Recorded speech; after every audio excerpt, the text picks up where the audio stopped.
El mundo está fascinado por la tecnología tanto a nivel productivo como a nivel de comunicación.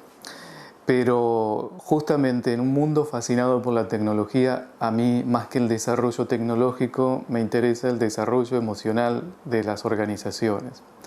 ¿Por qué? Es muy simple, las organizaciones son sistemas humanos. Los sistemas humanos son simbólicos y emocionales. Todo lo que tocamos los humanos lo transformamos en algo con sentido. Y por eso peleamos, lloramos, discutimos, producimos y acompañamos a alguien si tiene un sentido trascendente. El factor emocional hace que nos mantengamos unidos y las emociones definen la calidad de respuesta de las personas. Entonces, todos los sistemas humanos, e inclusive los productivos, empresas, organizaciones, regiones, colapsan por emociones. Alguien que está descomprometido, alguien que está aburrido, alguien que está enojado, o todo lo contrario, entusiasmado, que tiene o que ve perspectivas trascendentes en su espacio. Entonces, las emociones es el núcleo de desarrollo de los sistemas humanos. Y por eso a mí me interesa, porque a lo largo de más o menos 6 años, trabajando con distintos tipos de proyectos, fui viendo que en algún momento el proyecto se detenía. Las personas se aburrían, empezaban las cuestiones de tensión, aparecían enojos, protestas, y todo eso afectaba el desempeño del proceso. Estadísticamente, desde los años 70 hay un número clave que no ha cambiado y que dice que alrededor de del 70% u 80% de todo proceso humano fracasa. Todo proceso de cambio alrededor del 70 u 80% no se completa. Y ese fue el motor que me llevó a pensar, ¿y qué hay debajo de esto? ¿Qué hay como núcleo en el cual en determinado momento el proceso se acaba, se termina, la gente se aburre, se dispersa, se desintegra? Y ahí aparecen las emociones. Ahí aparecen las emociones como el motor de desarrollo. Los modelos organizacionales son mecanicistas y por lo tanto la emoción era un error de cálculo para esos modelos.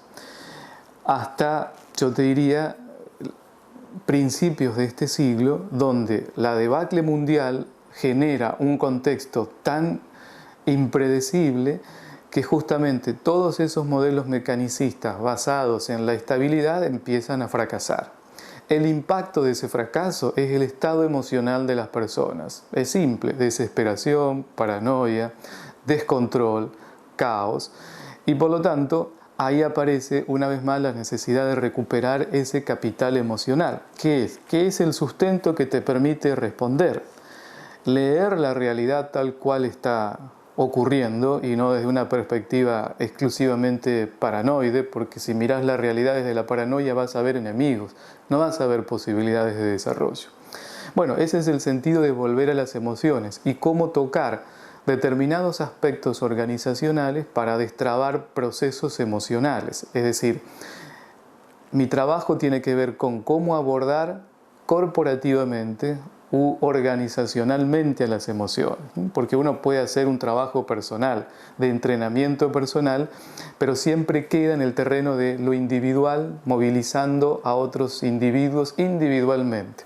A mí me interesa abordar el sistema humano para destrabarlo y que pueda encontrar perspectivas de desarrollo frente a un mundo que se abre a situaciones cada vez más inesperadas o inciertas, con lo cual el factor emocional es uno de los capitales más valiosos que tiene una organización para poder responder frente a lo desconocido.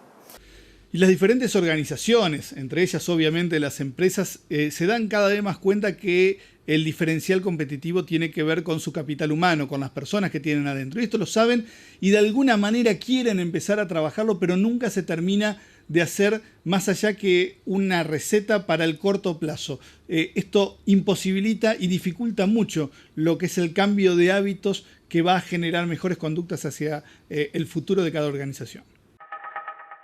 Fundamentalmente las organizaciones tienen muy buenas intenciones en algunos casos, en el mejor de los casos, pero como herramientas de abordaje tienen analgésicos, es decir, abordan los problemas muy coyunturalmente.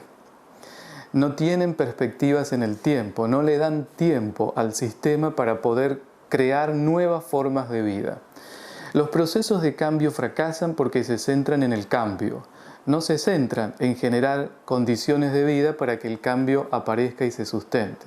Entonces, generalmente, las organizaciones pueden tener buenas intenciones, pueden tener obviamente muchas necesidades, porque el impacto emocional es dinero, no es simplemente una cuestión ética y humanista, es desempeño, errores, accidentes, etcétera, etcétera.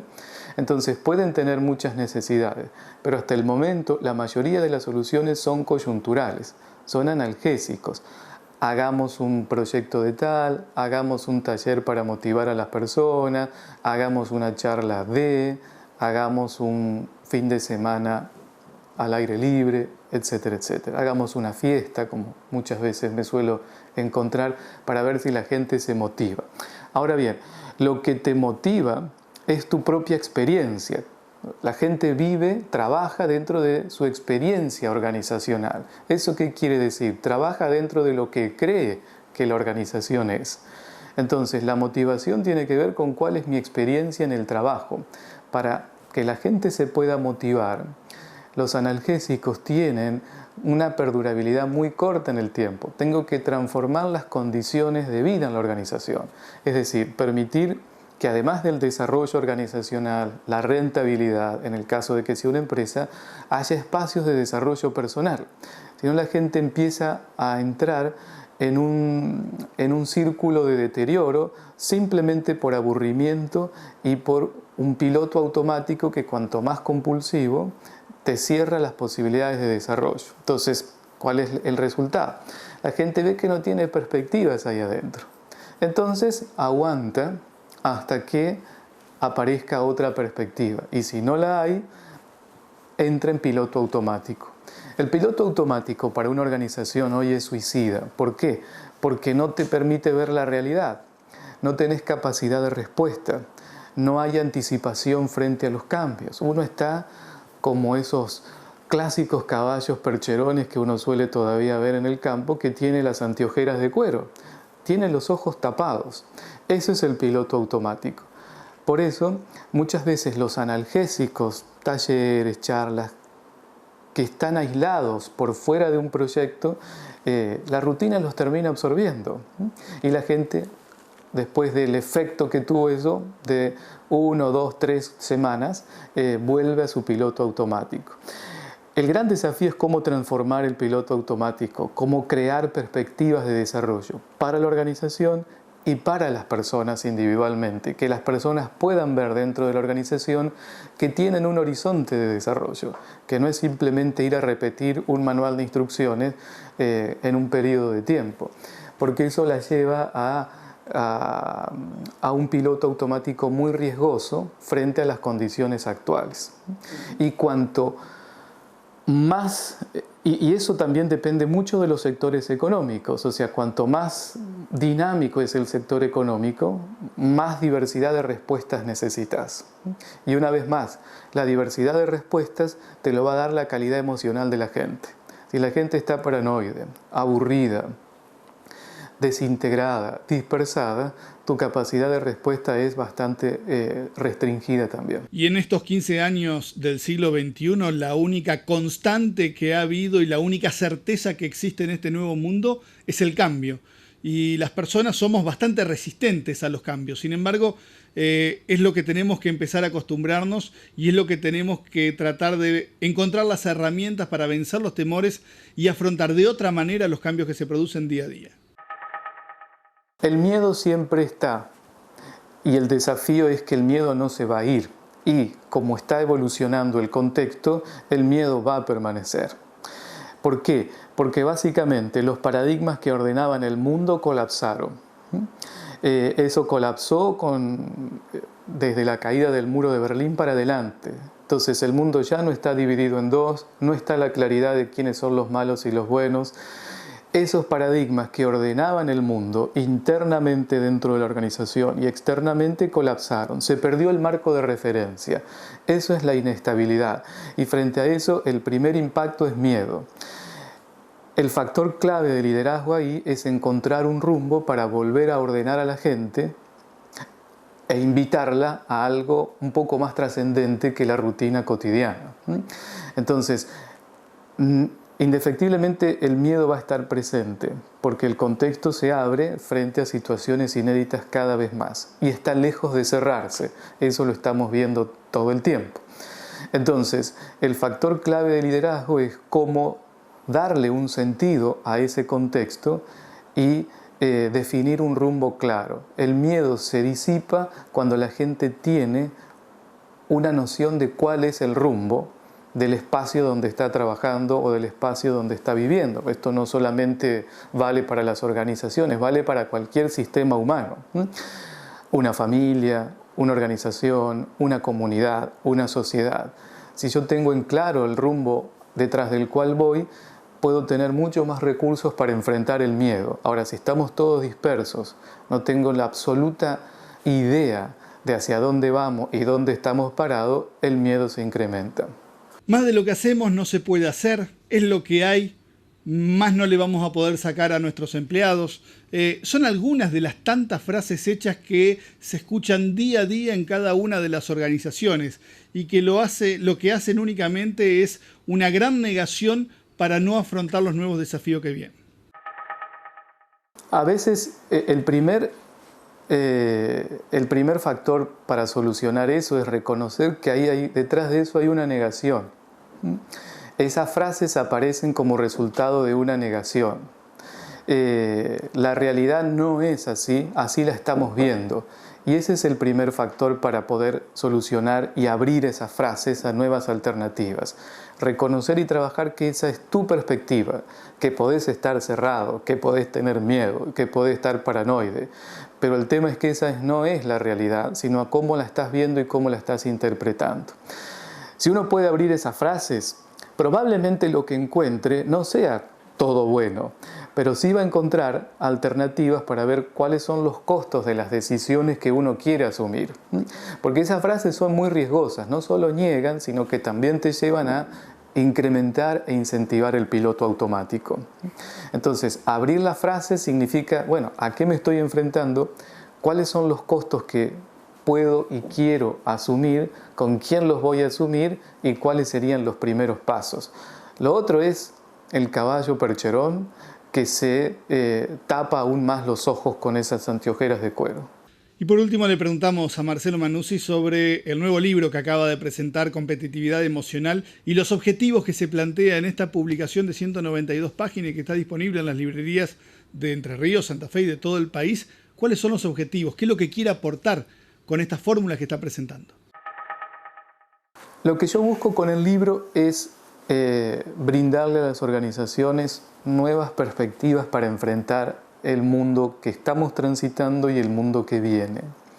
¿Por qué? Porque lo que yo me he encontrado que muchas veces los líderes de las organizaciones miran el mundo a través de los noticieros, de televisión o periódicos.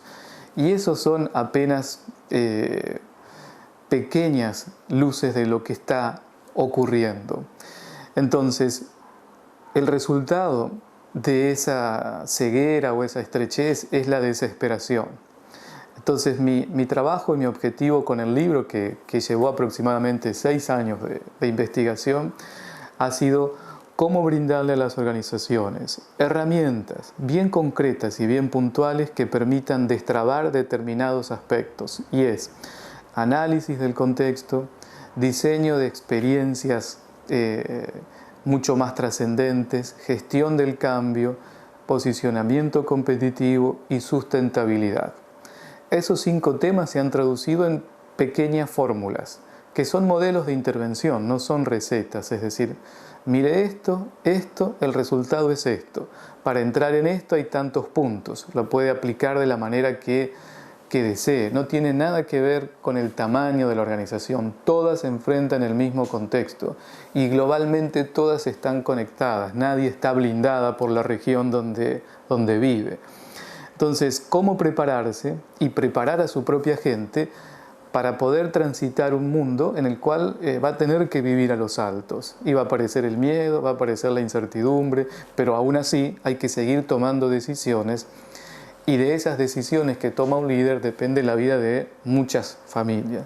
Entonces, mi objetivo con el libro es dar algunos parámetros que me han llevado alrededor de 10 años investigar y 6 años empezar a materializar para poder destrabar estos 5 puntos que se traducen en 5 fórmulas que le permitan a las organizaciones cómo muevo a la gente a enfrentar nuevas condiciones competitivas, nuevas condiciones de vida, nuevas transformaciones sociales. Ese es un poco el objetivo. Por Más, ahora es revista y ya está en los kioscos de toda la provincia.